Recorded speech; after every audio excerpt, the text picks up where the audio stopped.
El 26 de enero de 1700, uno de los mayores terremotos de la historia sacudió la costa oeste de los Estados Unidos.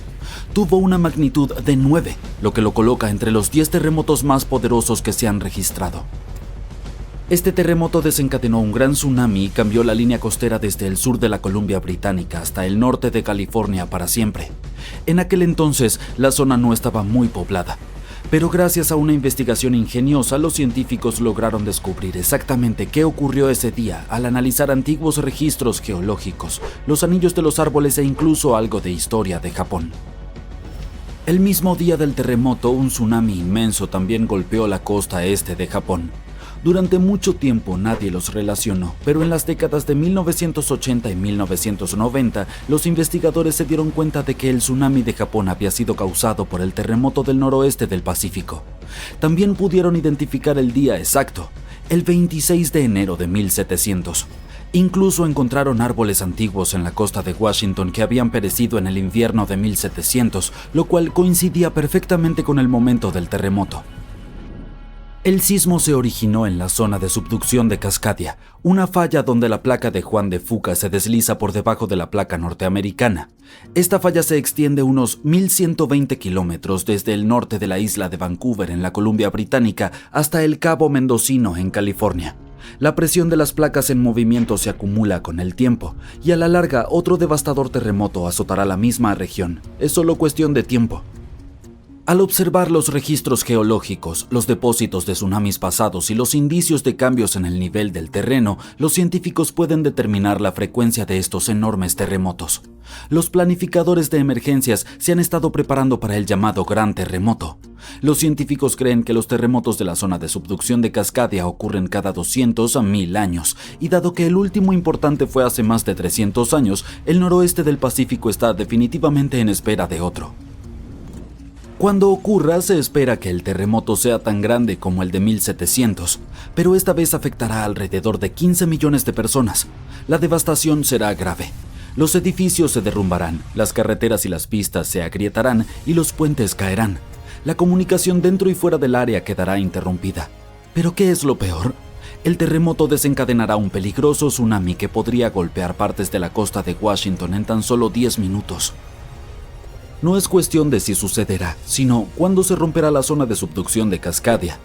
Cuando eso ocurra, será el peor desastre que Estados Unidos haya enfrentado, peor que el huracán Katrina o la supertormenta Sandy. Afectará una enorme área que se extiende desde el sur de Columbia Británica hasta Oregón y el norte de California. Eso significa que millones y millones de personas se verán afectadas. Se considera a Fairchild como un área de respaldo para manejar las consecuencias del terremoto, y el aeropuerto internacional del condado de Grant en Moses Lake es la principal. Para aquellos que sobrevivan al sismo y al tsunami iniciales, las secuelas podrían ser igualmente desastrosas. Seguirán réplicas y el transporte será un caos. Las carreteras estarán dañadas o completamente bloqueadas, los aeropuertos cerrarán y la mayoría de las rutas principales como la Interestatal 5 tendrán los puentes destruidos. Esto significa que los suministros de alimentos y agua se interrumpirán y será muy difícil que la ayuda llegue o que las personas puedan escapar. Lo más probable es que también se dañen los gasoductos y su reparación podría tardar desde unos pocos días tierra adentro hasta semanas o incluso meses a lo largo de la costa. Los cortes de energía serán generalizados en un radio de 160 kilómetros de la costa en todo el noroeste del Pacífico, y el suministro de agua podría estar interrumpido entre 3 y 7 meses. Incluso las telecomunicaciones estarán cortadas de 2 a 3 meses en el noroeste del Pacífico, Alaska y partes de Asia Oriental. La buena noticia para el este de Washington es que evitará en su mayoría lo peor, gracias a las barreras naturales que hay entre los lados oeste y el este del estado. El tsunami podría golpear el desfiladero del río Columbia, pero perderá energía rápidamente debido a un banco de arena que hay bajo el río. Las montañas cascadas absorberán gran parte del impacto del terremoto, por lo que el lado este no lo sentirá con tanta intensidad. Y dado que el este de Washington no será golpeado tan fuerte, les corresponderá a ellos manejar las secuelas del sismo. Esto implica ayudar al oeste de Washington, acoger a los refugiados de las zonas que fueron arrasadas y entregar suministros a donde sean necesarios. Los científicos han estudiado otros grandes terremotos de magnitudes de entre 8 y 9, como los de Chile de 1960, Alaska en 1964, Sumatra en 2004 y Japón en 2011. Este tipo de sismos puede sacudir el suelo durante un periodo que varía de 6 a 10 minutos, y eso es mucho tiempo para que la Tierra esté temblando. Estos sismos son extremadamente intensos porque ocurren cerca de la superficie terrestre, por lo que no es solo un movimiento rápido, sino uno prolongado y fuerte que puede causar mucho daño. Si el terremoto y el tsunami de Cascadia ocurrieran mañana, unas 14.000 personas podrían perder la vida y más de 100.000 podrían resultar heridas. El costo económico en Washington, Oregón y California podría superar los $70.000 millones. Para poner esto en perspectiva, podemos comparar estas cifras con otros terremotos importantes. En el terremoto de Chile de 1960, unas 1.600 personas perdieron la vida. El terremoto de Alaska de 1964 dio como resultado unas 140 vidas perdidas. El terremoto y tsunami de Sumatra de 2004 cobró la vida de unas 280.000 personas. Y el terremoto y el tsunami de Japón de 2011 causaron más de 20.000 víctimas. Las autoridades están al tanto de los peligros de la falla de Cascadia, pero incluso con toda la planificación, nadie puede decir con certeza qué se necesitará cuando ocurra el gran terremoto. Justo después del terremoto y el tsunami, las áreas fuera de la zona inmediata del desastre no podrán ayudar mucho porque las carreteras y los aeropuertos estarán destruidos y los recursos serán limitados. ¿Cómo podemos enfrentar este tipo de desastre y sus efectos? Aún no tenemos todas las respuestas. Enfoquémonos en la zona de subducción de Cascadia. Es una enorme línea de falla que se extiende aproximadamente 1.000 kilómetros desde la isla de Vancouver hasta el Cabo Mendocino en California y está ubicada a unos 150 kilómetros de la costa. Es como si una placa tectónica se estuviera deslizando lentamente bajo otra. Cuando las placas están cerca de la superficie, a unos 30 kilómetros de profundidad o menos, se atascan debido a la fricción, como si empujaras dos piedras juntas.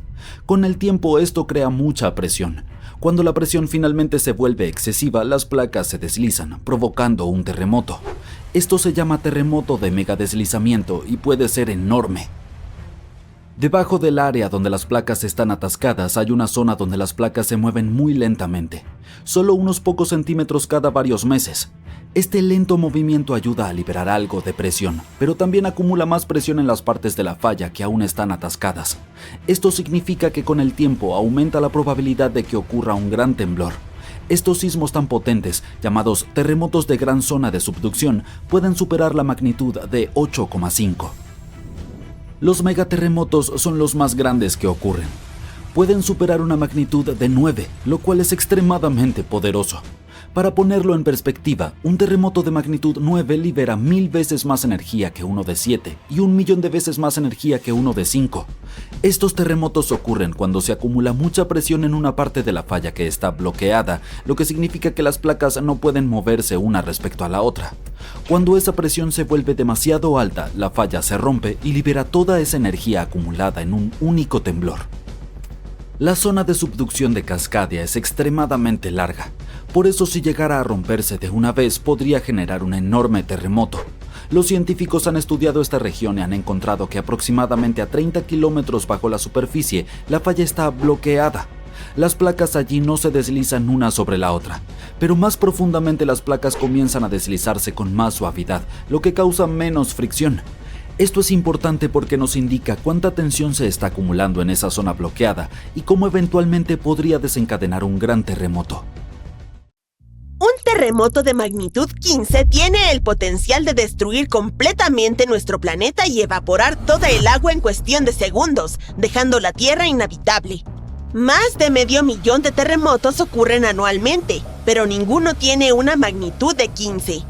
El 90% de los sismos ocurren en la aterradora zona del Cinturón de Fuego, ubicada alrededor del Océano Pacífico. El suelo allí es como gelatina, tiembla casi constantemente. El terremoto más poderoso que ha golpeado la Tierra tuvo una magnitud de 9,5. Tanta potencia puede alargar o acortar el día, pero probablemente hay un terremoto en los confines de tu propia casa ahora mismo causado por una partícula de polvo que aterriza en una mesa, aunque tiene una potencia de 15 grados negativos. Los terremotos ocurren cuando las placas tectónicas se mueven.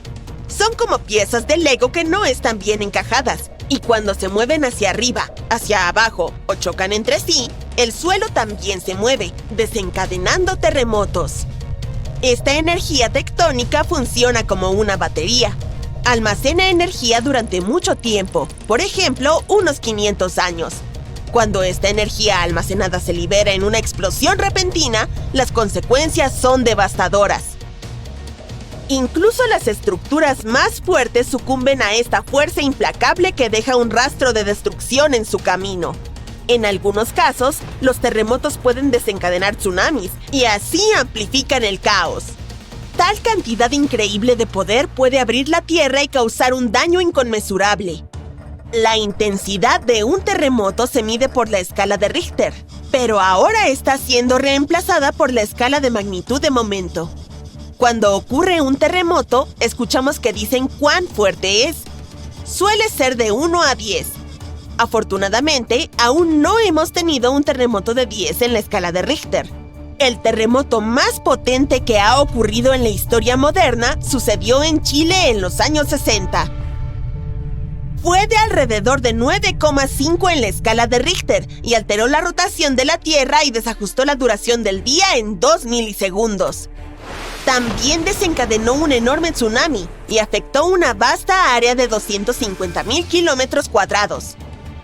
La escala de Richter en realidad no tiene un límite. Sin embargo, no es necesario medir algo por encima de 25, porque si eso sucediera, simplemente nos convertiríamos en polvo y a nadie le importaría medir ese desastre. Como dijimos, el terremoto más fuerte tuvo una magnitud de 9,5. Si esta magnitud hubiera sido solo medio más fuerte, habría creado una línea de ruptura de 3.500 kilómetros de largo. Eso es casi 7 veces el tamaño de Wyoming. Un terremoto de magnitud 11 crearía una grieta alrededor del mundo.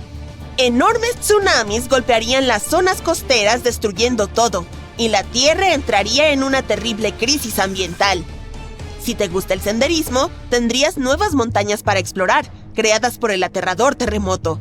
Incluso la temperatura podría aumentar debido a las erupciones volcánicas y los gases de efecto invernadero resultantes. Nuestro planeta se convertiría en un horno caliente. Los lugares más seguros serían los que se encuentran lejos de cualquier edificio, mar, océano y montañas, donde existiría una baja probabilidad de deslizamientos de tierra.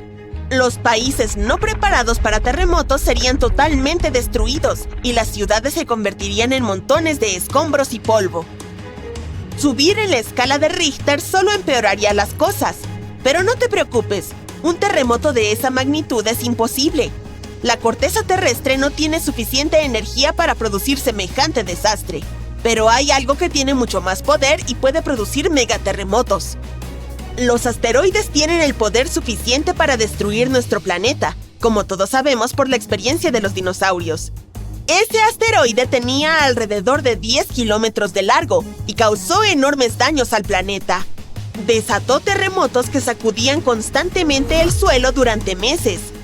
Estos temibles sismos eran 50.000 veces más fuertes que el terremoto de Chile. También provocaron un tsunami que fue 30.000 veces más potente que el tsunami del Océano Índico, y este último fue uno de los tsunamis más devastadores que jamás hayan azotado la Tierra. Los terremotos causados por el asteroide tuvieron una magnitud de 11, lo que los convirtió en el desastre natural más poderoso y aterrador que jamás haya existido, y esperemos que siga siendo así. El tsunami del Océano Índico solo afectó a ciertas regiones del mundo. En cambio, el tsunami del asteroide afectó a todo el planeta y tenía olas de 10 metros de altura.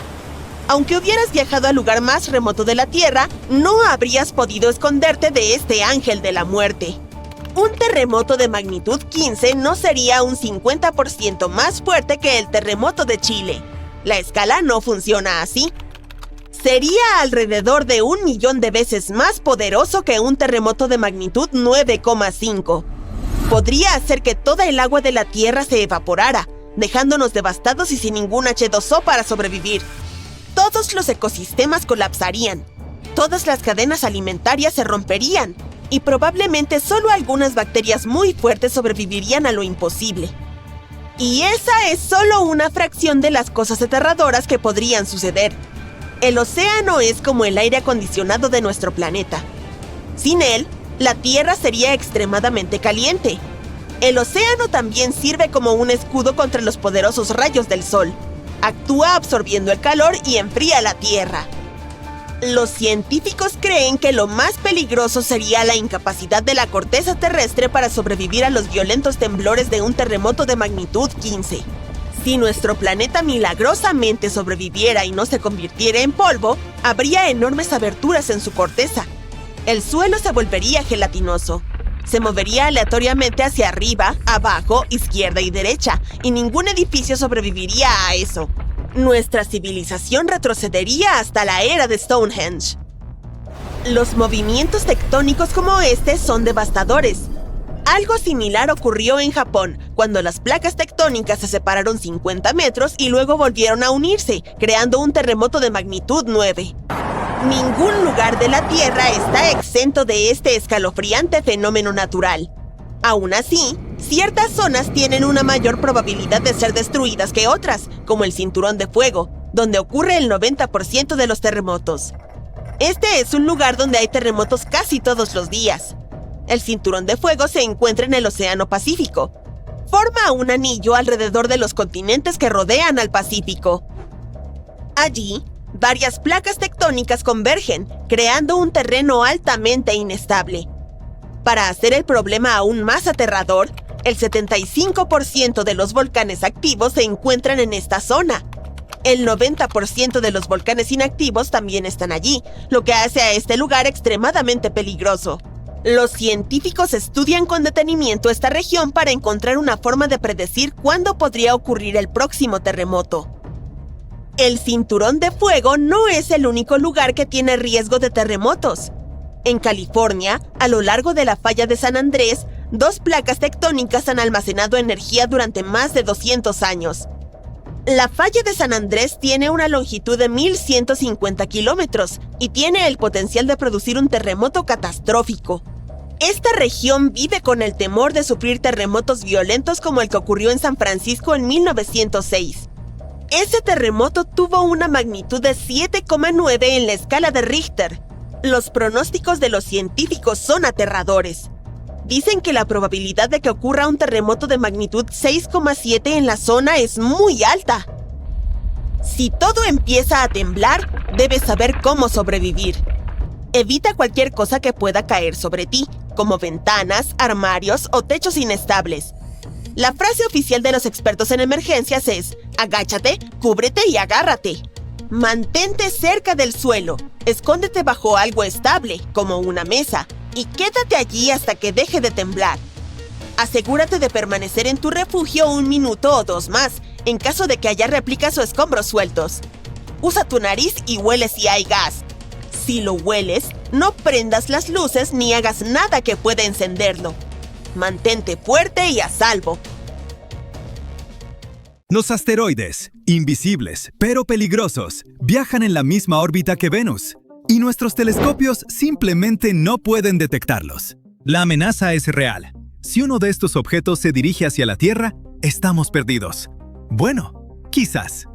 En esa zona del espacio no tan lejana, relativamente, donde orbita Venus, puede haber cientos de asteroides que nunca hemos detectado. Podrían estar orbitando el Sol en este mismo momento, pero permanecen completamente ocultos para nosotros. El problema es su posición. Como están más cerca del Sol que la Tierra, solo podemos buscarlos apuntando nuestros telescopios casi directamente hacia el Sol. La luz que reflejan es absorbida por el brillo solar, así que básicamente desaparecen en el resplandor. Estos objetos no son parte del cinturón principal de asteroides entre Marte y Júpiter. Están mucho más cerca, moviéndose por el sistema solar interior. Viajan en lo que se llama una resonancia 1 a 1 con Venus. Significa que orbitan el Sol en casi el mismo periodo que el planeta. Esto los convierte en asteroides coorbitales venusianos, rocas que orbitan el Sol en la misma zona que Venus, en lugar de tener su propia trayectoria separada. Ahora, los investigadores usan modelos computacionales y simulaciones a largo plazo para entender cómo se comportan estos asteroides ocultos y si podrían amenazar a la Tierra. Los resultados no son tranquilizadores. Las órbitas de estos asteroides no son estables. Sus trayectorias cambian con el tiempo y cada 12.000 años aproximadamente, toda su configuración orbital puede cambiar. Un asteroide que permanece cerca de Venus por miles de años puede eventualmente alejarse y acercarse mucho más a la órbita de la Tierra. Júpiter tiene su propio grupo de asteroides coorbitales, llamados troyanos. Pero esos son mucho más estables, y el planeta está tan lejos de nosotros que incluso los inestables no serían un problema. Los coorbitales de Venus son diferentes. Están cerca, y sus órbitas pueden cambiar lo suficiente como para que algunos, eventualmente, crucen el camino de la Tierra. Entonces, aunque estos asteroides son invisibles para nosotros ahora, el modelo sugiere que algunos podrían, algún día, acercarse lo suficiente para representar un riesgo real para nuestro planeta, aunque ese riesgo esté a miles de años. Peor aún, los científicos creen que el pequeño número de asteroides coorbitales de Venus que ya descubrimos es solo una pequeña muestra de lo que realmente hay. Sospechan que la mayoría de esta población aún permanece invisible. Algunos de estos objetos ocultos podrían medir casi 300 metros de ancho. Un asteroide así es suficientemente grande para crear un cráter de 3 a 5 kilómetros de diámetro si impacta la Tierra. ¡Híjole! Un impacto de ese tamaño liberaría energía equivalente a cientos de megatones, causando destrucción masiva si ocurriera en una región densamente poblada. Un asteroide se estrellaría contra el planeta con enorme fuerza, convirtiendo roca sólida en vapor. Todo y todos, lo suficientemente cerca para ver el choque, no sobrevivirían mucho. El suelo alrededor del cráter quedaría cubierto de ceniza caliente, arena y escombros. El pasto, los árboles y la vegetación alrededor del sitio del impacto estallarían en llamas. Pero eso no es lo peor. El impacto desencadenaría una serie de desastres naturales como tsunamis y terremotos, dependiendo de la región. El cielo se volvería casi completamente negro por toda esa ceniza en el aire. Bloquearía la luz solar. El agua de lluvia se volvería muy ácida. Los incendios seguirían ardiendo, producirían suficientes toxinas, dañando la capa de ozono. El escudo de la Tierra contra la radiación y el calor del Sol se debilitaría. Aunque los humanos probablemente sobrevivirían, la calidad de vida se desplomaría, y nadie sabe cuánto duraría. Hasta ahora, los asteroides coorbitales de Venus que hemos encontrado comparten algo. Siguen órbitas alargadas. Su excentricidad es mayor a 0.38. La excentricidad es solo una medida de qué tan redonda es una órbita. Un valor de 0 significa un círculo perfecto. La órbita de la Tierra es 0.017, que es casi un círculo. Entre más alto el número, más ovalada se vuelve la órbita. Y como estos asteroides conocidos siguen trayectorias alargadas, pueden alejarse de Venus y acercarse más a la Tierra. Cuando eso sucede, a veces podemos detectarlos durante el crepúsculo, cuando el Sol está bajo el horizonte, pero aún es lo suficientemente brillante para iluminar pequeños objetos cercanos. Los científicos querían entender los asteroides que aún no podemos ver, especialmente los que tienen órbitas más circulares. Realizaron simulaciones para estudiar cómo podrían moverse esos asteroides de menor excentricidad, si alguno podría amenazar a la Tierra en el futuro cercano, y si el nuevo observatorio Vera Rubin, con la cámara astronómica más grande jamás construida, podría detectarlos. Los resultados mostraron algo preocupante. Incluso algunas órbitas de baja excentricidad podrían traer riesgos a largo plazo para la Tierra. Peor aún, el observatorio Rubin solo podrá ver estos objetos durante breves ventanas en ciertas épocas del año. Eso significa que muchos podrían pasar desapercibidos.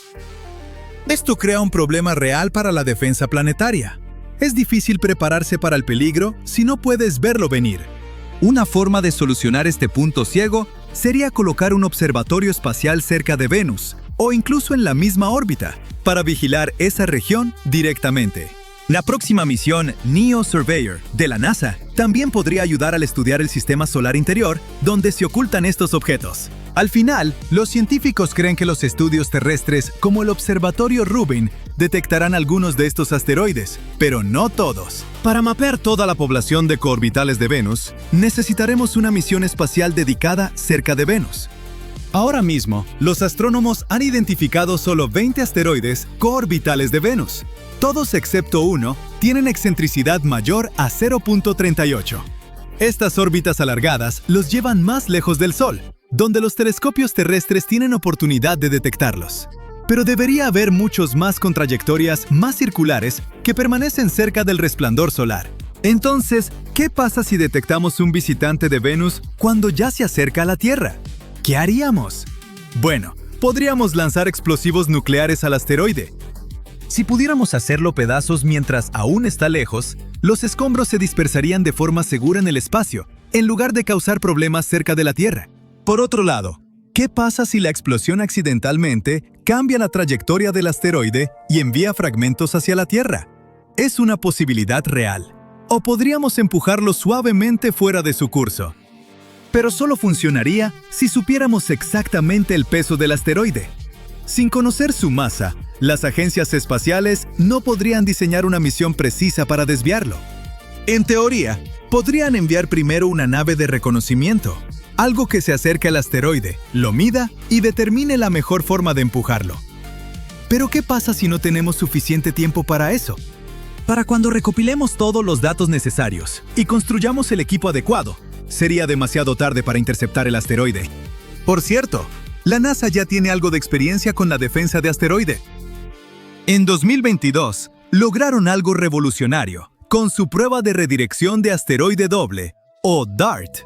Esa misión buscaba probar que los humanos podían cambiar físicamente la trayectoria de un asteroide sin usar explosivos.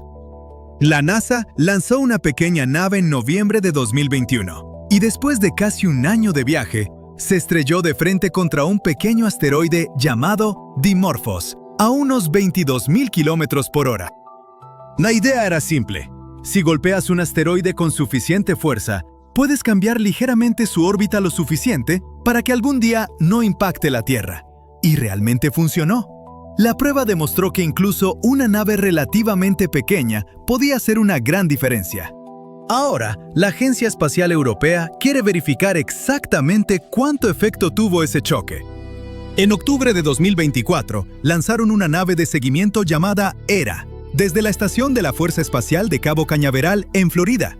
ERA está en un viaje de 2 años para llegar a Dimorphos y su asteroide compañero más grande, Didymos. Para octubre de 2026, ERA entrará en órbita alrededor del par de asteroides y comenzará a recopilar datos, básicamente verificando los cálculos de la NASA. Los científicos de la ESA esperan que al analizar el sitio del impacto, descubran qué tan efectivo fue DART para cambiar la trayectoria del asteroide. En cualquier caso, la defensa planetaria debe pensar en más formas de proteger al planeta de asteroides errantes. También debe tomar en serio las cosas que aún no podemos ver. ¿Sabías que en el último año, cerca de 150 asteroides pasaron más cerca de la Tierra que la Luna? Pero eso no es lo que asusta. Lo que asusta es que algunos solo se detectaron después de pasar. Y si uno de ellos hubiera tomado un camino diferente, ciudades enteras habrían desaparecido. Eso es lo que preocupa a los científicos. Lo invisible que se esconde donde nuestros telescopios no alcanzan a ver. Exploremos qué significa eso. Los astrónomos tienen una lista de asteroides que se acercan a nuestro vecindario. Si la órbita de una roca pasa cerca de la Tierra, entra a un club especial llamado Objetos Cercanos a la Tierra, u OCT. Esa lista puede incluir desde una pequeña piedrita espacial inofensiva que no rompería una ventana, hasta una roca lo bastante grande como para causar un cataclismo total. Los OCT son restos de cuando se formaron los planetas. Algunos escombros terminaron a salvo en el cinturón de asteroides entre Marte y Júpiter, pero otras piezas fueron empujadas a trayectorias que cruzan la órbita terrestre. Esos son los que nos importan, porque siguen vagando hoy, dando vueltas al Sol, y de vez en cuando, pasando incómodamente cerca de nosotros. Los objetos más grandes son los más fáciles de localizar. Son tan raros y brillantes que destacan en los sondeos del cielo.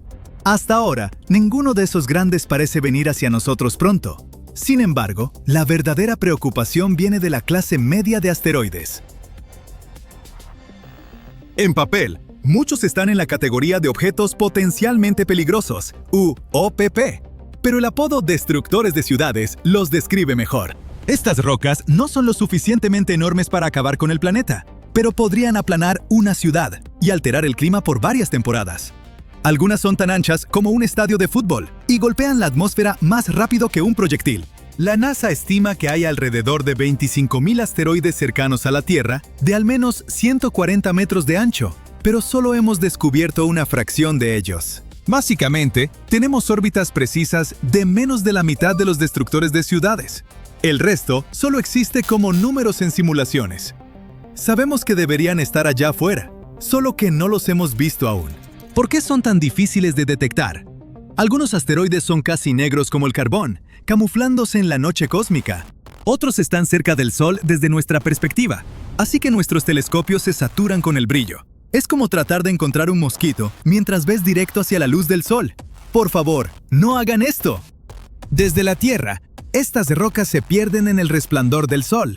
Solo las vislumbramos justo después del atardecer o antes del amanecer. Y esa oportunidad solo existe si el cielo está despejado y el asteroide está en el lugar exacto. Si no, se esconde de nuevo en el punto ciego del Sol, jugando a las escondidas con nosotros. Nos tomaron por sorpresa hace poco. En 2013, el meteoro de Chelyabinsk llegó desde la dirección del Sol naciente. Nadie lo vio a tiempo, porque venía de la dirección equivocada. Explotó muy arriba de la región, destrozando ventanas por toda la ciudad, y envió a más de 1,000 personas al hospital. Lo más aterrador es que el meteoro medía solo unos 18 metros de ancho. Ahora, imagina un destructor de ciudades viniendo de esa misma dirección. Una roca del tamaño de un estadio, saliendo del resplandor del Sol, nos daría muy poca advertencia. Quizás unos días o una semana en vez de décadas. Y sabemos que la zona ciega no está vacía. Las observaciones ya revelaron al menos un asteroide grande en esa región que los científicos pueden considerar seriamente un destructor de planetas. Se llama 2022 AP7 y es enorme. Esta cosa mide más de 800 metros de ancho, lo suficientemente grande como para que si alguna vez golpeara la Tierra, sería un día catastrófico para todos. Los astrónomos lo encontraron usando la cámara de energía oscura supersensible durante el crepúsculo, apuntando el telescopio hacia la región del cielo que la mayoría de los sondeos normalmente evitaban. La buena noticia es que AP7 no se dirige directo a la Tierra. Su órbita cruza la de nuestro planeta, pero los tiempos no coinciden, así que no lo encontraremos en este paso, ni en el siguiente, ni siquiera en varios siglos. La mala noticia es lo que sugiere ese descubrimiento. Si costó tanto esfuerzo notar algo así, ¿qué más nos estamos perdiendo? Y 2022 AP7 es solo un OPP. Otros asteroides más cercanos al Sol también fueron detectados durante esas mismas búsquedas crepusculares. Nuevas simulaciones dicen que algunas de esas rocas ocultas no están ahí al azar. Varias parecen compartir órbita con Venus. No orbitan a Venus en sí, orbitan al Sol casi en el mismo carril. A veces un poco adelante del planeta, a veces un poco atrás. Como niños trotando en la misma pista, pero dispersos a lo largo de la vuelta. Los astrónomos ya conocen aproximadamente 20 de esos coorbitales de Venus, y sus trayectorias son todo menos estables. La gravedad de Venus, la Tierra y otros planetas los jala constantemente. Y a lo largo de miles de años, esos tirones podrían estirar sus trayectorias hasta empezar a cruzar la órbita de la Tierra. La mayoría de los sobrevuelos son inofensivos, pero un paso desafortunado podría ser el que cuenta. Entonces, ¿qué podemos hacer al respecto? El primer paso es simple, en teoría, encontrarlos antes. El objetivo de los astrónomos es lanzar telescopios infrarrojos y ponerlos en el espacio. Aunque tenemos telescopios increíbles, como el JWST o el Hubble, nunca los apuntamos hacia el Sol, porque el brillo de nuestra estrella puede dañarlos. Por eso necesitamos un telescopio en órbita alrededor de Venus, o uno que viaje junto a él. Estaría en mejor posición para vigilar los asteroides que andan por ahí. La NASA está lanzando el proyecto NEO Surveyor, que busca resolver el problema. Debería escanear el sistema solar interior para detectar asteroides peligrosos a tiempo. Además, estamos aprendiendo que podemos mover asteroides. La misión DART de la NASA estrelló una pequeña nave espacial contra una roca, lo que afectó su órbita ligeramente. No mucho, solo lo suficiente para probar que se puede hacer. Es como girar un avión solo 1 grado mientras aún está sobre el océano. Para cuando te alcanza, ese pequeño cambio puede hacer que falle por miles de kilómetros. Equipos de todo el mundo pasan sus días vigilando rocas espaciales. Y sí, es un trabajo de verdad que paga. La NASA tiene la Oficina de Coordinación de Defensa Planetaria. Europa tiene el Centro de Coordinación de OCT. Los observatorios les envían datos nocturnos del cielo y las computadoras verifican de inmediato la órbita de cada punto. Si una roca pudiera acercarse demasiado, entra a la lista de riesgo y recibe atención extra. Cada nueva foto actualiza la órbita un poco más. A veces eso hace que el nivel de peligro suba por un momento. Eso es exactamente lo que pasó con 2024 YR4, cuando alcanzó brevemente el nivel 3 en la escala de Turín, antes de que mejores mediciones calmaran a todos. La escala va del 0 al 10, y cualquier cosa que suba de 3 es lo suficientemente rara como para levantar cejas. Todo el sistema funciona así a propósito: detectar algo extraño, recolectar más datos y decidir si relajarse o mantenerse alerta. La mayor parte del trabajo es bastante aburrida. Es mucho revisar números, corregir órbitas y descartar falsas alarmas. Esa rutina tranquila y cuidadosa es lo que permite al mundo responder rápido cuando finalmente aparece una roca que no solo está de paso. Entonces, ¿qué tan preocupados deberíamos estar? Para esas enormes rocas destructoras de planetas, la respuesta corta es no mucho. Nada de ese tamaño está programado a corto plazo. Las amenazas menores a nivel ciudad son más complicadas. Las probabilidades de que uno golpee la Tierra pronto siguen siendo mínimas, pero no son cero. Piénsenlo como una lotería cósmica que lleva miles de millones de años funcionando. Muy de vez en cuando, el universo saca un número que hace que los astrónomos se pongan alertas. No es razón para entrar en pánico.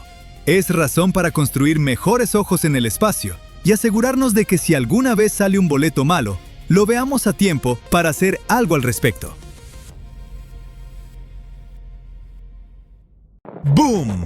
Una roca ardiente del tamaño de un rascacielos atravesó la atmósfera terrestre. Se estrelló contra el suelo con una fuerza inimaginable y envió ondas de choque que recorrieron los continentes. Cuando el caos finalmente cesó, algo extraño brillaba en el suelo. Fragmentos de vidrio esparcidos por el sur de Australia. Pero no eran fragmentos comunes de un candelabro. Eran tectitas. Ese es un nombre elegante para extraños objetos vítreos parecidos a piedras, como restos de un impacto de meteorito. Los científicos ya habían visto esto antes. El último lote que encontraron vino de un meteorito que cayó hace unos 780,000 años, lo cual ya es impresionante. Pero este nuevo descubrimiento, aún más increíble. Estos pequeños fragmentos de vidrio tienen alrededor de 11 millones de años. Y aquí viene lo interesante. Su composición química no coincidía con ningún sitio de impacto conocido. Eran totalmente diferentes, como huellas de un desconocido. Eso significa que debieron venir de un impacto de asteroide completamente distinto, uno tan enorme que esparció escombros por todo el continente. Por supuesto, los científicos querían encontrar el cráter masivo que causó todo esto, pero no fue tan fácil. Pronto se dieron cuenta de que el asteroide quizás no golpeó a Australia. Pudo haberse estrellado en algún lugar oculto, tal vez bajo la densa selva del sudeste asiático, o bajo las montañas escarpadas de Papúa Nueva Guinea. Durante millones de años, la superficie terrestre se movió, erosionó y transformó, así que pudo haber cubierto el cráter por completo. Sí, es como buscar una aguja en un pajar. Todo lo que queda hoy son estas misteriosas pistas de vidrio. Y vaya que las tectitas son fascinantes. Algunas parecen gotas diminutas congeladas en el aire. Otras son alargadas y lisas. Sus superficies negras y brillantes captan la luz de una forma que casi las hace parecer vivas. Pero estas pequeñas gemas no solo son bonitas. En su interior hay rastros de silicio, aluminio y hierro. Todo es evidencia de un calor inimaginable. El tipo que derrite roca sólida.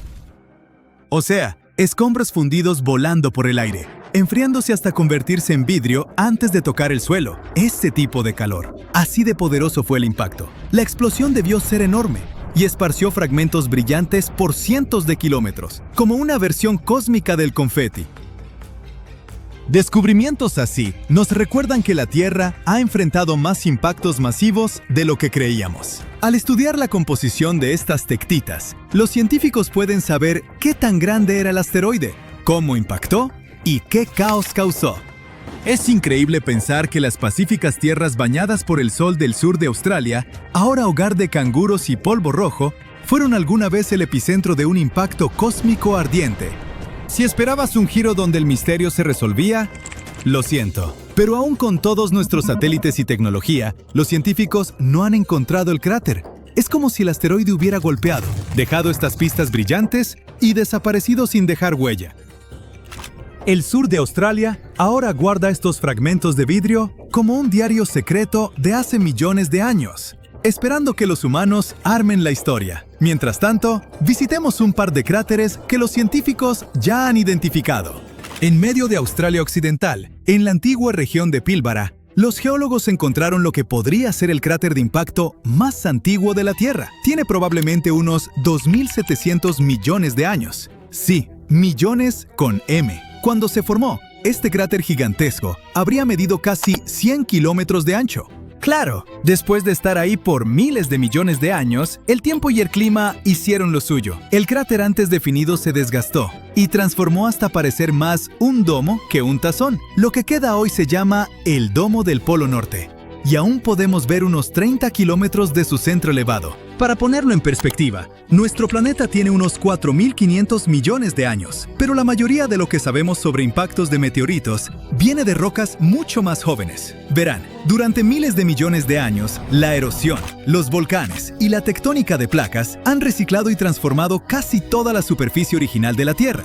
Así que encontrar cualquier pedazo de corteza tan antiguo y que aún muestre cicatrices de impacto es como descubrir un fósil del amanecer del tiempo. Entre 4 y 2.500 millones de años atrás, la Tierra era totalmente diferente. Estaba completamente cubierta de agua, con quizás algunos pedazos solitarios de tierra sobresaliendo. Los volcanes eruptaban sin parar, los químicos se arremolinaban en los océanos y los continentes apenas se estaban formando. La mayor parte de esa corteza temprana fue destruida o enterrada hace mucho. Así que piezas sobrevivientes como este cráter son increíblemente raras. Luego, hace unos 2.000 millones de años, la Tierra pasó por una fase de bola de nieve. El hielo se extendía del Polo Norte hasta el Polo Sur. Pero antes de ese capítulo helado, algo dramático ya había pasado en lo que hoy es Australia Occidental. Un meteorito se estrelló. Esta idea encaja perfectamente con otra teoría que tienen los científicos. Hace miles de millones de años, las rocas espaciales bombardeaban la Luna. Y como la Tierra está justo al lado, probablemente recibió tantos golpes. Solo que perdimos la mayoría de la evidencia porque nuestro planeta se transforma constantemente. Entonces, un equipo de investigación fue al Domo del Polo Norte para ver qué encontraban. Y después de solo una hora, dieron en el clavo. Descubrieron algo llamado conos de fragmentación, patrones delicados en forma de cono que solo se forman bajo la presión inimaginable de un impacto de meteorito. Literalmente no se pueden falsificar. Usando esos conos, los científicos fecharon el impacto en alrededor de 3.470 millones de años.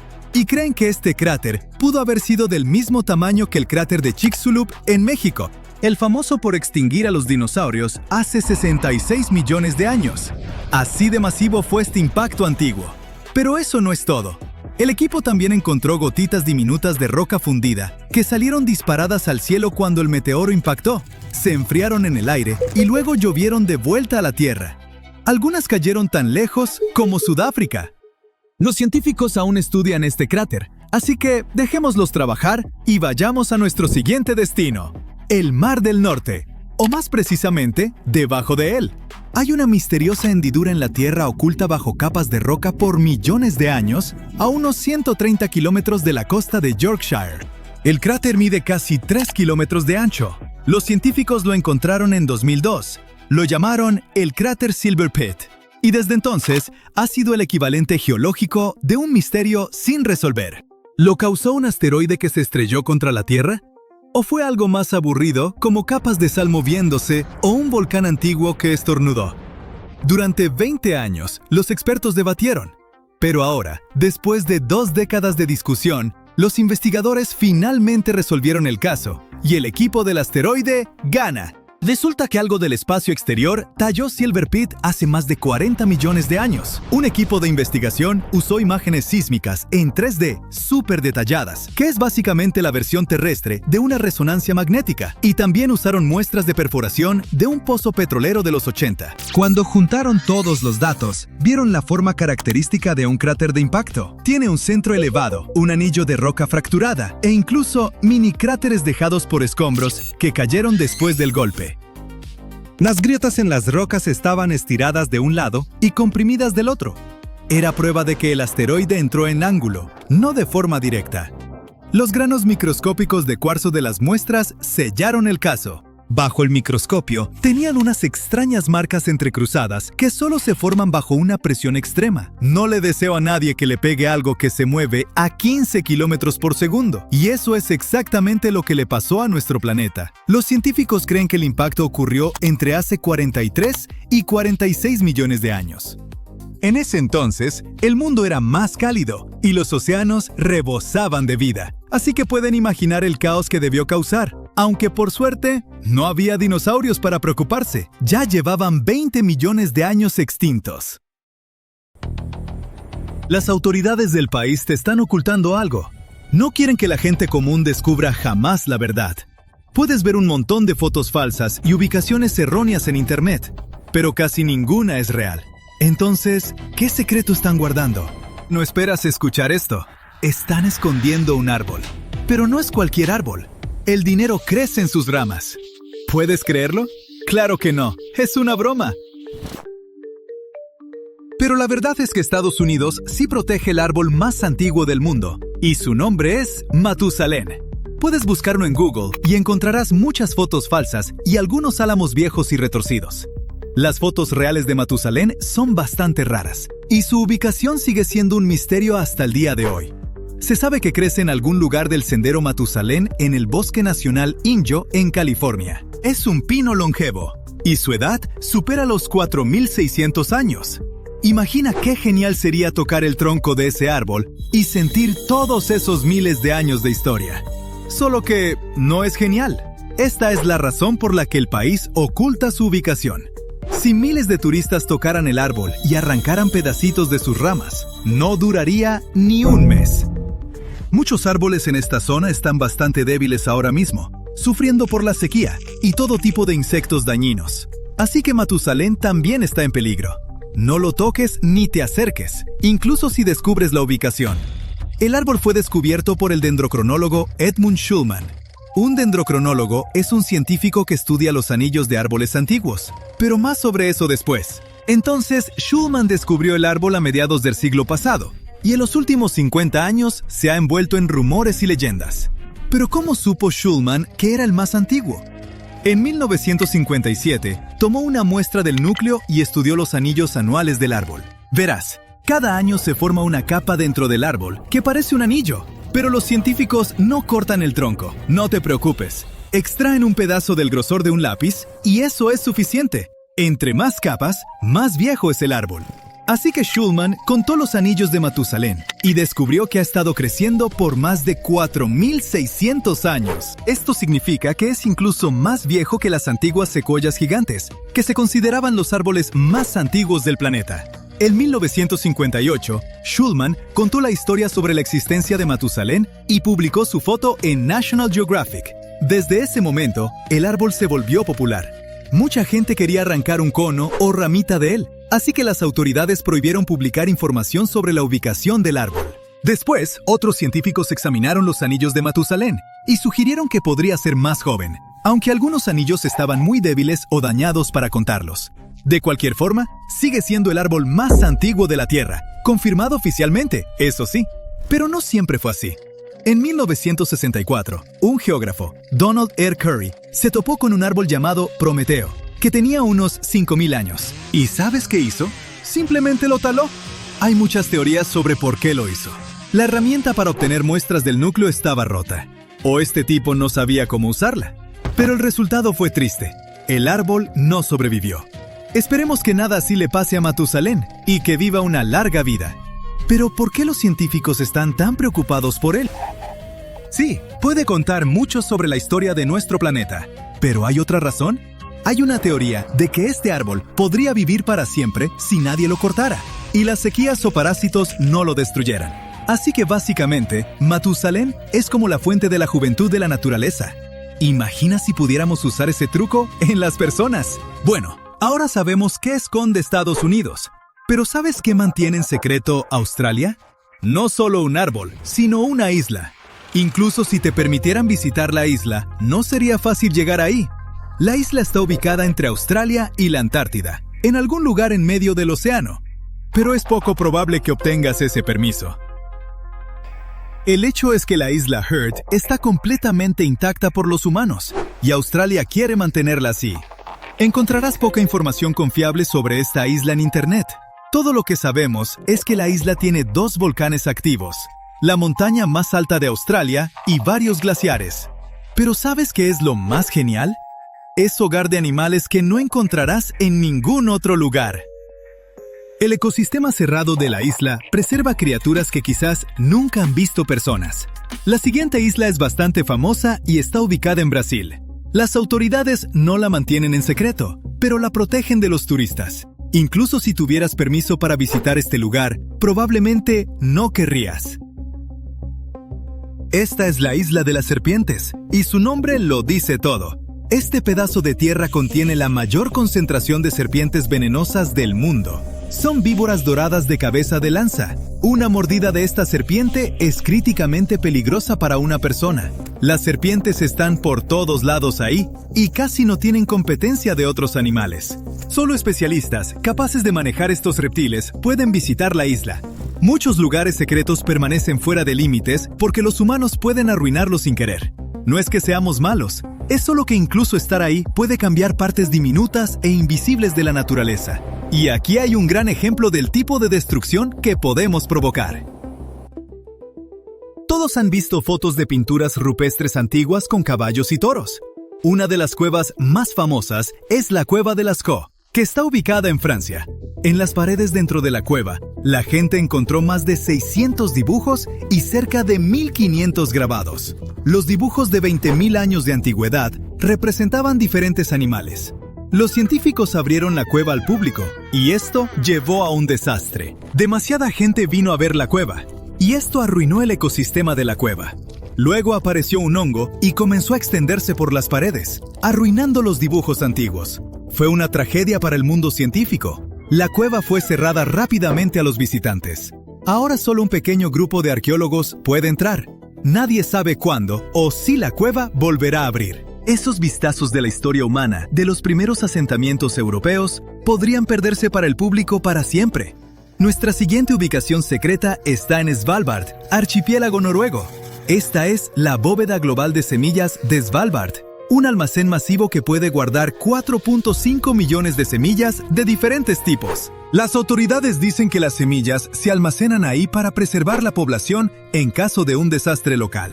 Pero mucha gente piensa que están guardadas para el apocalipsis, listas para ayudarnos a replantar la tierra si todo sale mal. ¿Pero por qué, de todos los países, decidieron almacenar semillas aquí? Por el clima frío y seco de Svalbard. Las condiciones climáticas aquí son ideales para la preservación de semillas. La bóveda está bien custodiada. Es clasificada y nadie puede entrar, excepto personas autorizadas. Todos nuestros lugares secretos están conectados con la naturaleza. Una isla, un bosque, una cueva. Pero ¿qué tal si terminamos el video en la ciudad? Está a plena vista, pero esconde una habitación secreta a la que es imposible entrar. En Atlanta, Georgia, dentro de un museo con seguridad de primer nivel, la receta secreta de Coca-Cola está guardada bajo llave en una caja fuerte masiva. ¿Qué? Sí, este es probablemente uno de los secretos más custodiados del mundo. Dinero, diamantes, artefactos antiguos. Ninguno recibe el tipo de protección que recibe una sola hoja de papel con la receta de Coca. Este secreto se ha guardado ahí por más de 125 años. El diseño único de almacenamiento y el sistema de seguridad hacen que el robo sea casi imposible.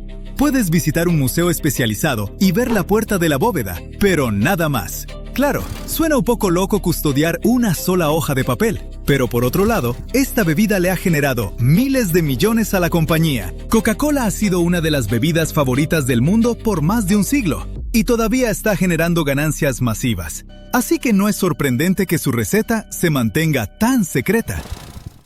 Este es un cráter típico en la Luna. Está aquí porque hace mucho tiempo un asteroide se estrelló justo contra ella.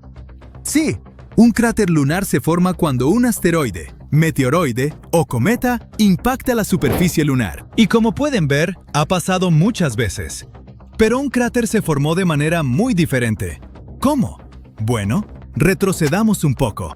Hay una hipótesis muy aceptada de que la Luna misma es producto de una colisión, igual que estos cráteres. Pero esa colisión fue mucho más intensa. Ocurrió hace más de 4.500 millones de años, cuando un enorme planeta del tamaño de Marte, llamado Theia, chocó contra la Tierra. Ese evento lanzó un montón de escombros a la órbita. Eventualmente, se unieron para formar la Luna. Ahora, por un tiempo después de eso, la Luna era básicamente una gigantesca bola de lava. Pero como la Luna temprana estaba muy cerca de la Tierra, la gravedad de nuestro planeta la comprimía, haciéndola aún más caliente.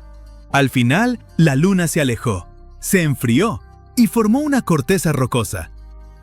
Ahora, continuemos. Hace unos 4.300 millones de años, un asteroide del tamaño de un país pequeño como Nepal, mucho más grande que el que exterminó a los dinosaurios, se estrelló en el lado oculto de la Luna. Dejó un enorme cráter llamado la cuenca Polo Sur Aitken. Tiene hasta 8 kilómetros de profundidad y unos 2.400 kilómetros de ancho. Para comparar, es aproximadamente la distancia de la Ciudad de México a Los Ángeles y lo suficientemente profundo para tragarse el Monte Everest. Ahora, los científicos creen que ese impacto pudo haber desenterrado y esparcido material antiguo del interior de la Luna, una mezcla de materiales apodada CREEP, siglas de potasio, elementos de tierras raras y fósforo. Es como una cápsula del tiempo química, de cuando la Luna era un océano de lava. ¿Quieren saber por qué esta área podría ser aún más interesante científicamente de lo que pensamos? Verán, hasta hace poco, los investigadores creían que el asteroide vino del sur, impactando hacia arriba y esparciendo material radioactivo, ese mismo CREEP, alrededor del borde norte del cráter. Pero al observar más de cerca, los científicos descubrieron que el impacto en realidad vino del norte, lo que significa que todo ese valioso CREEP terminó en el borde sur. Y adivinen qué, la misión Artemis 3 de la NASA tiene como objetivo exactamente esa región sur. Los investigadores empezaron a cuestionar la vieja teoría del impacto del sur, cuando compararon el cráter lunar con otros del sistema solar, principalmente la cuenca Hellas de Marte y la cuenca Sputnik de Plutón. Aquí están. ¿Ven?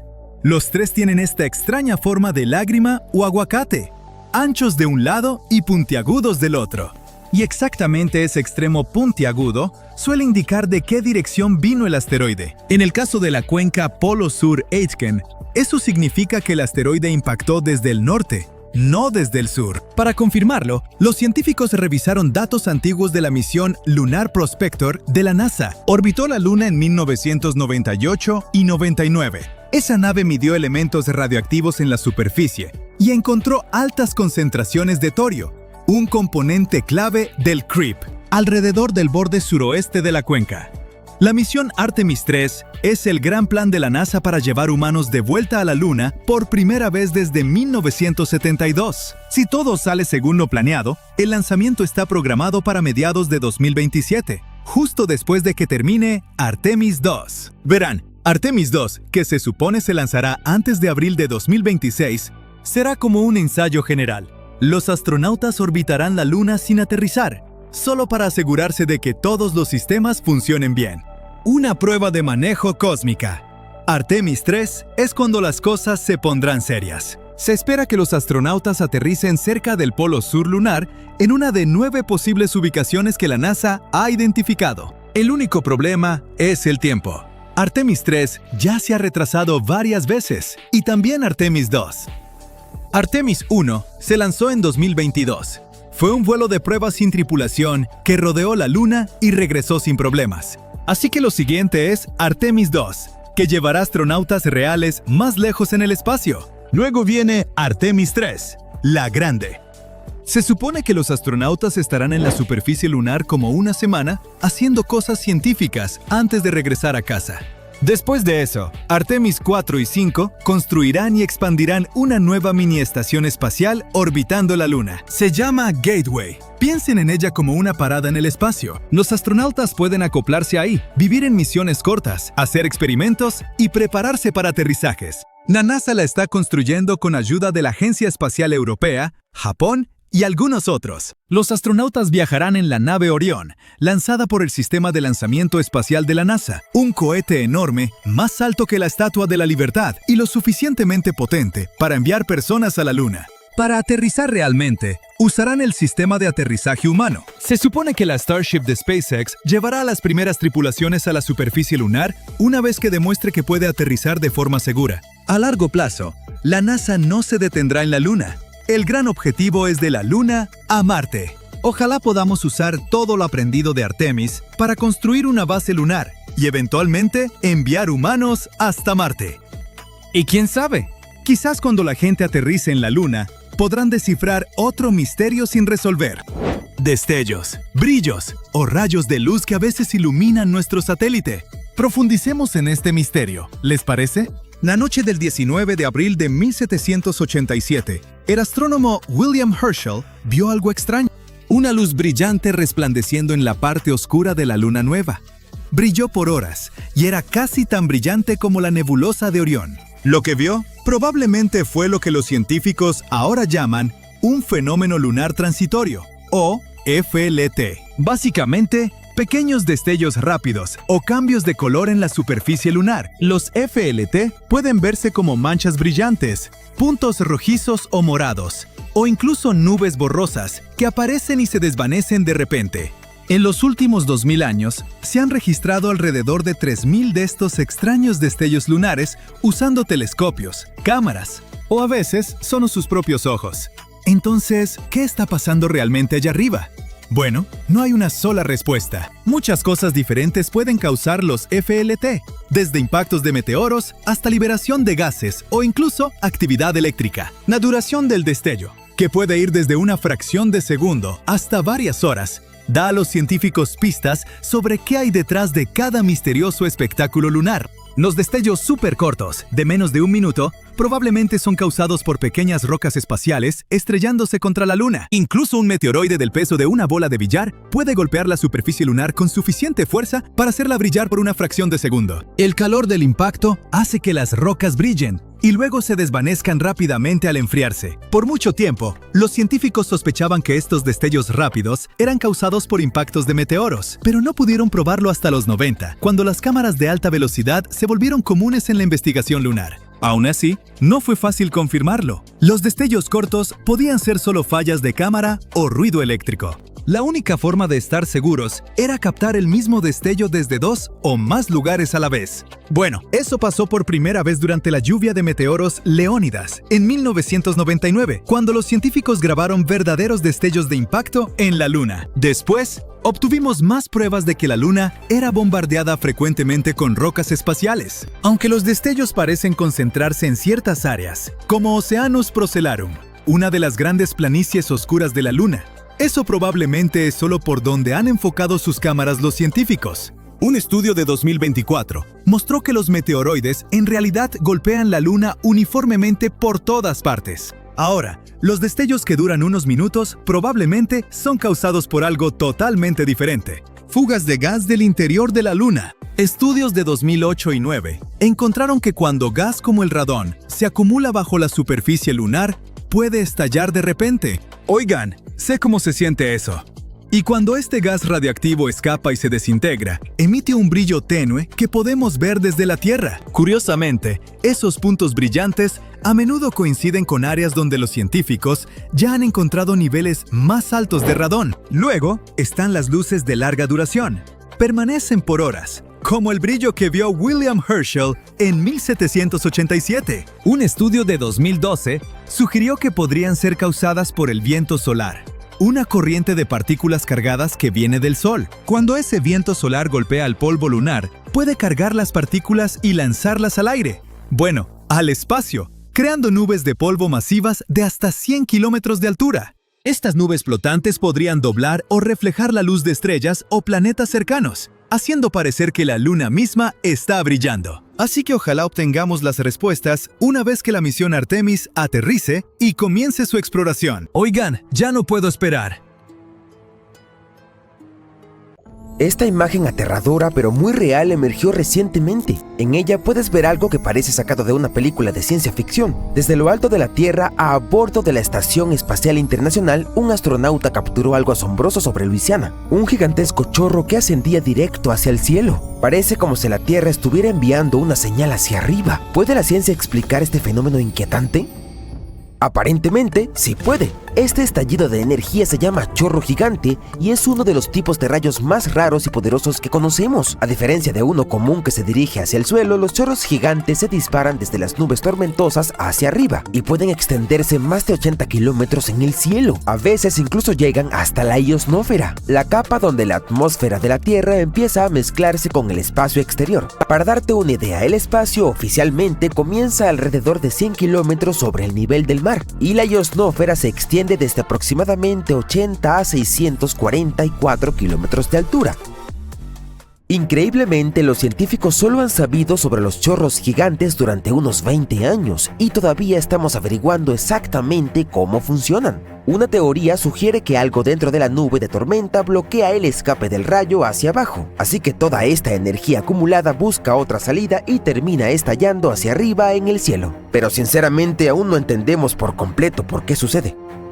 Los chorros gigantes también son extremadamente raros. Los científicos piensan que ocurren solo alrededor de 1000 veces al año en todo el planeta. Y cuando suceden, lleva mucha energía. Estamos hablando de más de 50 veces la potencia de un rayo normal. El chorro gigante más fuerte jamás registrado se produjo en Oklahoma en mayo de 2018. Fue intenso, alcanzó una temperatura de 4427 grados Celsius y liberó cerca de 60 veces más energía que un rayo normal. En otras palabras, fue una enorme descarga de electricidad que voló directamente hacia el cielo.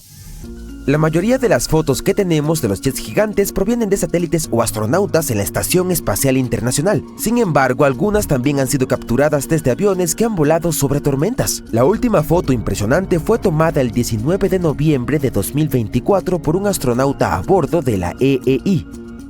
Al principio, la foto no fue publicada por la NASA ni por ninguna agencia espacial, pero un fotógrafo conocido por rastrear y fotografiar eventos de rayos raros la halló por accidente. Estaba navegando en un sitio web administrado por la NASA llamado Highway to Astronaut Photography of Earth, que aloja fotos tomadas por astronautas. Allí descubrió imágenes que mostraban un gigantesco chorro de relámpago. Finalmente, las imágenes se dieron a conocer al público el 26 de febrero de 2025. También fueron convertidas en un video en timelapse en YouTube. Todavía no sabemos con precisión el lugar exacto donde ocurrió el fenómeno del chorro. Las densas nubes de tormenta cubrían el suelo en las imágenes, pero basándonos en la posición de la EEI en ese momento, es probable que se haya producido justo frente a la costa de Nueva Orleans. Hablando de otras imágenes de los chorros gigantes, el 20 de agosto, un fotógrafo que vive en Puerto Rico estaba tomando fotos de una tormenta que se movía por la zona. Este luego se convertiría en el huracán Franklin. Mientras observaba el cielo, vio algo realmente asombroso: varios relámpagos gigantes disparándose directamente hacia arriba desde las nubes de tormenta, deteniéndose justo por debajo del borde del espacio. No es de extrañar. Según un estudio de 2022, los chorros gigantes ocurren con mayor frecuencia en áreas tropicales y son más probables durante tormentas de rápido crecimiento, como el huracán Franklin. Los chorros gigantes a menudo terminan con finas ramificaciones de relámpagos rojos. Estos débiles destellos son muy similares a otro tipo raro de relámpago llamado duendes. A veces, estos parecen medusas gigantes que brillan en el cielo. En 2023, un astrónomo llamado Stanislav Kanianski en Eslovaquia capturó una de las imágenes más claras de un duende hasta el momento. Ocurrió durante una tormenta eléctrica sobre el centro de Europa el 14 de agosto y lo avistó cerca de su hogar. En la foto se puede ver una enorme estructura roja y brillante con patrones en zigzag que se extienden a lo largo de más de 50 kilómetros por el cielo, pero como todos los duendes, solo duró una fracción de segundos antes de desvanecerse. Los sprites ocurren cuando un rayo envía energía eléctrica hacia la parte superior de la atmósfera de la Tierra, en lugar de solo hacia abajo como los rayos normales. Esta energía crea hilos resplandecientes de plasma que básicamente es gas electrificado muy arriba en la ionosfera. Dado que son muy rápidos y a menudo son ocultados por densas nubes, resulta muy difícil fotografiarlos. Pero Kanianski tuvo suerte. La tormenta eléctrica estaba a unos 322 kilómetros de distancia de él, por lo que tenía una vista despejada justo por encima de las nubes de tormenta. Ese ángulo perfecto le ayudó a capturar este impresionante fenómeno.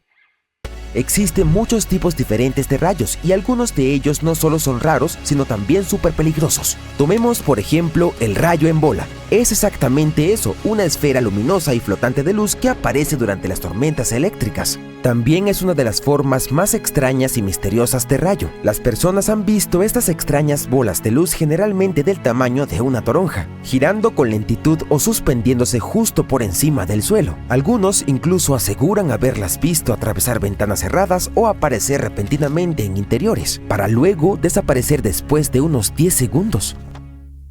A lo largo de cientos de años, nadie realmente supo qué los causaba. Los científicos no tenían explicaciones y la mayoría de los avistamientos se basaban en relatos de testigos. Luego, en 2012, alguien finalmente logró capturar un rayo en bola en cámara. Desde entonces han surgido diferentes ideas para explicar qué es realmente. Una de las teorías más recientes sugiere que la bola es en realidad una burbuja apretada de aire súper comprimido. Este desvía y hace girar la luz blanca en todas direcciones, lo que hace que parezca una bola luminosa que rueda en el cielo. Y según los investigadores, el rayo globular puede ser casi 1000 millones de veces más intenso que uno normal que se mueve en línea recta. Luego están los elfos. Son muy similares a los sprites, pero en lugar de parecer medusas o formas danzantes, los elfos se presentan como enormes anillos o halos brillantes en el cielo. Y son enormes. Un elfo puede extenderse hasta alcanzar los 300 kilómetros de ancho. Incluso puedes verlos desde el espacio o a través de nubes delgadas durante el día.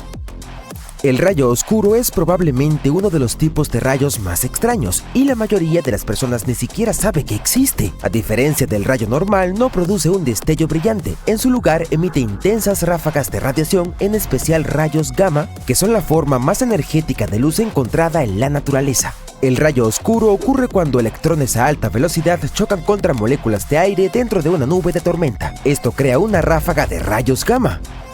Son tan fuertes que pueden interferir con satélites a cientos de millas en el espacio. En casos raros, cuando el avión vuela a través de una tormenta eléctrica, estos destellos pueden golpear la aeronave. Algunos pasajeros podrían recibir una dosis rápida de radiación similar a la de un escáner corporal completo. Pero no te preocupes, los científicos dicen que estas ocasiones son extremadamente raras y son una razón para temer volar.